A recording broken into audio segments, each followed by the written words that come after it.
Bismillahirrahmanirrahim. Alhamdulillahi Rabbil Alameen. Wassalatu wassalamu ala Rasulil Kareem. Admiral Naveed Ashraf, Chief of the Naval Staff, TASIC, former Chiefs of the Naval Staff, Flag Officers, Officers, Chief Petty Officers, Sailors, Navy Civilians, ladies and gentlemen, Assalamu alaikum. To begin with, I profoundly thank Allah subhanahu wa ta'ala for His countless blessings that enabled me to command Pakistan Navy with dignity and honor. I stand here today with a deep sense of humility and pride. Humility for being in the wake of my worthy predecessors who stood here before me. And pride because by the bounty of Allah subhanahu wa ta'ala, I was able to discharge my duties to the best of my abilities and in the best interest of service. I am about to pass on the reins of this great service to my worthy successor. Here, I would congratulate Admiral Naveed Ashraf for having been appointed to this prestigious yet onerous responsibility. Ladies and gentlemen, during the last 3 years, we witnessed the world transform due to COVID-19 pandemic. Navies across the world faced unprecedented challenges in maintaining optimum operational readiness.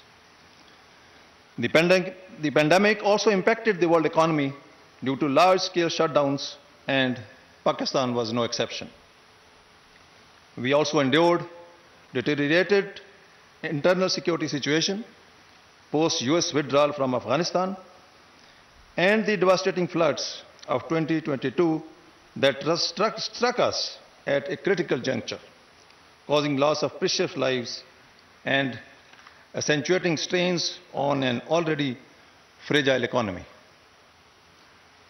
I say this with full satisfaction that by the grace of Allah, untiring support of my principal staff officers at Naval Headquarters and field commands, who were able to steer Pakistan Navy through these turbulent times. Today, the Navy stands as a strong and vital arm of country's armed forces, capable of protecting our maritime frontiers and radiating deterrence. Pakistan Navy has also emerged as an effective contributor towards socio-economic uplift of the country, bringing a paradigm shift in the image of Pakistan Navy at the national and international levels. Today, the backbone of our service is formed by state-of-the-art surface ships, a dependable subsurface force, superior naval aviation, and agile marines. Me and my team strive for this transformation, which was made possible by our shift from threat-based to capability-based planning, from a mere defender to a warfighter mindset, and from a reactive crisis handler to a proactive problem-solver approach. This has been incorporated into our training from basic to advanced professional courses as well. I am fully confident that this will continue to get strengthened with time. Our successes as a service would greatly depend on our willingness to embrace innovation, adapt to changing times, and be prepared to leverage technology to fight wars that may be beyond our current imagination. I emphasized on introduction of AI and mechatronics in the Navy.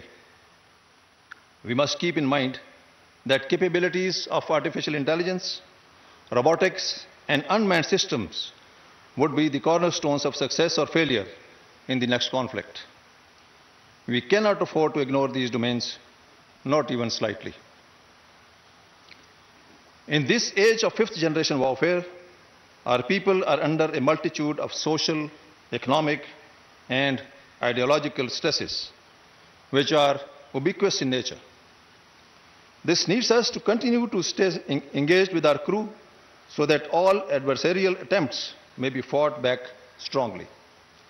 It was my personal goal to make sure our people understood the importance of information security and perils of the misguided social media. This is something that must continue to be an area of real concern. Ladies and gentlemen, as India transitions into Bharat, we will see pronounced fundamentalism, extremism, and bigotry in our neighborhood. This implies a significant warmongering and expansion-centered agenda that will complicate security challenges for us in the future. Cold start, proactive operations, and dynamic response strategy represent various forms of aggression rather than defensive constructs.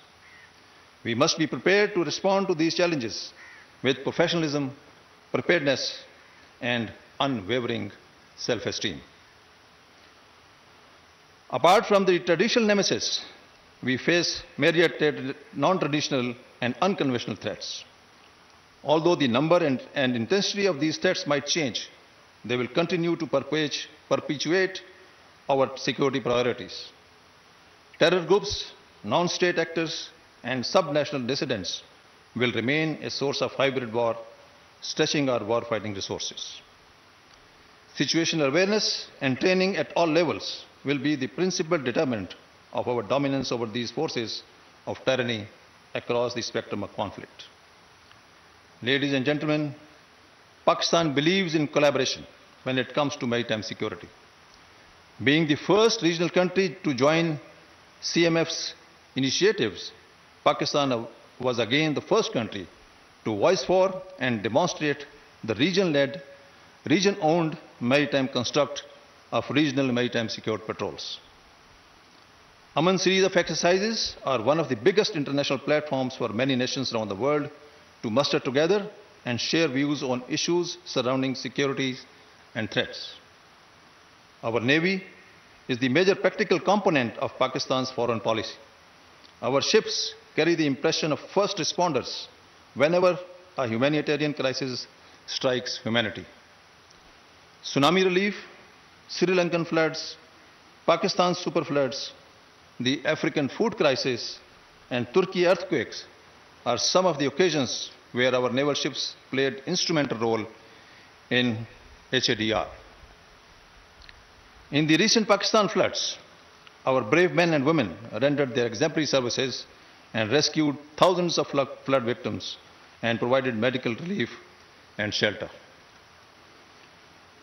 Cognizant of the enormous potential of blue economy, Pakistan Navy, in collaboration with Ministry of Maritime Affairs, spearheaded first ever Pakistan International Maritime Expo and Conference earlier this year. I hope and believe that Admiral Amjad will continue focusing on this domain.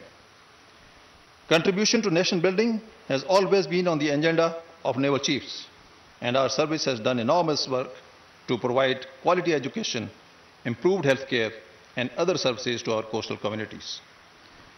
Ladies and gentlemen, over the course of my 3 years as Chief of the Navy, I have observed that leadership can be distilled into 2 core skill sets: being a pathfinder and a problem solver.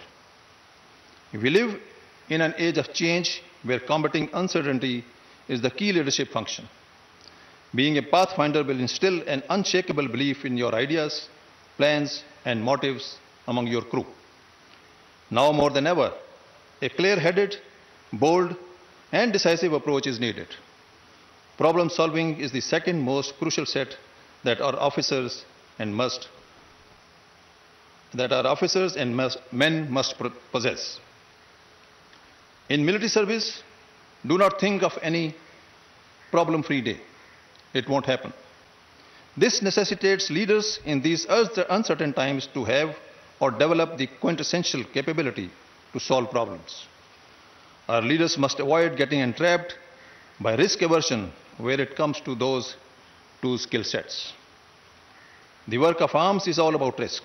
An innovative, progressive, and forward-looking disposition is far more essential for our Navy than a life anchored in careerism material pursuits, and outward success. So, my dear shipmates, beware of these. Ladies and gentlemen, where we stand today would have been possible without the blessings of Allah subhanahu wa ta'ala and unflinching support extended by the finest body of men and women, which I had the honor to command. As I hand over the command of Navy to Admiral Naveed Ashraf, I wish him the best of luck and a rewarding tenure in office. The Admiral has a distinguished career, studded with notable achievements, and I am sure he would prove to be an able and worthy successor who will lead the Navy to newer heights, inshallah. In the end, I would like to thank the government for having reposed their trust in me and providing Pakistan Navy much needed resources despite economic crunch to meet pressing operational service needs. I also thank Ministry of Defence, Joint Staff Headquarters and sister services for rendering all-out support to Pakistan Navy in execution of its sacred responsibilities of maritime defence. I find myself short of words to express my gratitude to Allah subhanahu wa ta'ala for His countless blessings throughout my life and in particular during my tenure at the helm of Pakistan Navy. As I say farewell to arms, I pray to Allah subhanahu wa ta'ala to enable Pakistan Navy to continue to gain strength and achieve zenith of excellence. Ameen. May Allah be our guardian. Pakistan Navy Zindabad. Pakistan Paindabad. Subscribe करें और bell दबाएं ताकि कोई खबर रह न जाए।